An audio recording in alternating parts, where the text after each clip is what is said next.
Hello everyone, সবাই কেমন আছো? তো এই যে আজকে আমাদের বাড়িতে এখন মিনি সিঙ্গাড়া হচ্ছে আর তৈরি করছে হচ্ছে আমার বোন। তো দেখে নিয়েছো, ও কেটে নিয়েছে আলু আর এবারে মাখছে হচ্ছে ময়দা। তো আমি এখানে আলুটা সেদ্ধ করতে বসিয়ে দিয়েছি ওর একটু হেল্প হয়ে যাওয়ার জন্য। তো এই যে ময়দা মাখাও হয়ে গেছে, লইও করা হয়েছে আর ওইদিকে দেখো আদা আর লঙ্কাও ঘষে আর কুচি করে রেখে নিয়েছে। তো এই যে ও একটা বেলে নিয়েছে আর এই যে মাঝখান থেকে কেটে নিল। তো এইদিকে হয়ে গেল দুটো সিঙ্গাড়ার কোটিং আমাদের রেডি। তো এই যে আলু সেদ্ধ হয়ে গেছে আর ও পুর রেডি করার জন্য কড়াই প্রথমে তেল দিয়ে দিয়েছে, তারপরে দিয়ে দিয়েছে হচ্ছে পাঁচফোড়নটা একটু ভাজা হয়ে গেছে, তারপরে দিয়ে দিল হচ্ছে আদা, দিয়ে দিল হচ্ছে কাঁচা লঙ্কা।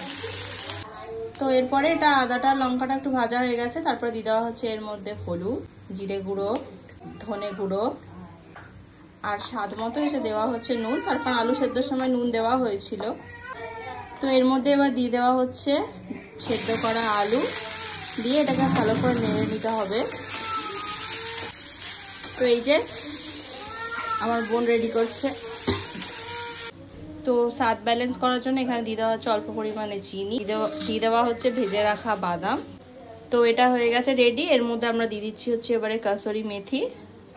তো পুর আমাদের রেডি। তো এই যে আমি একটুখানি অব্রকে খাওয়াতে গেছিলাম, তো এসে দেখছি আমার বোন অলরেডি 5টা সিঙ্গাড়া রেডি করে ফেলেছে। তোমাদের কেমন লাগছে ওর এই সিঙ্গাড়া তৈরি করাটা তোমরা কিন্তু অবশ্যই কমেন্ট করে জানিও। এই যে দেখো আরেকটা সিঙ্গাড়াও কি সুন্দর তাড়াতাড়ি তৈরি করে ফেললো।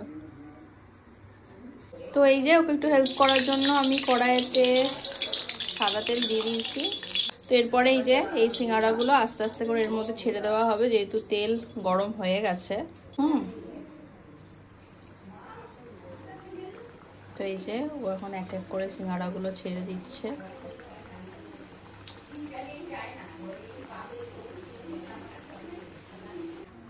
তো এই যে সিঙ্গাড়া ফ্রাই হয়ে গেছে আর ও তুলে নিচ্ছে। তো এইভাবেও বাকি সিঙ্গাড়াগুলো সব ও করে নেবে। তো এই যে আমরা এখন বসে পড়ছি তিনজনা মিলে চা আর সিঙ্গাড়া খেতে। তো ভিডিওটা ভালো লাগলে অবশ্যই লাইক কমেন্ট শেয়ার করে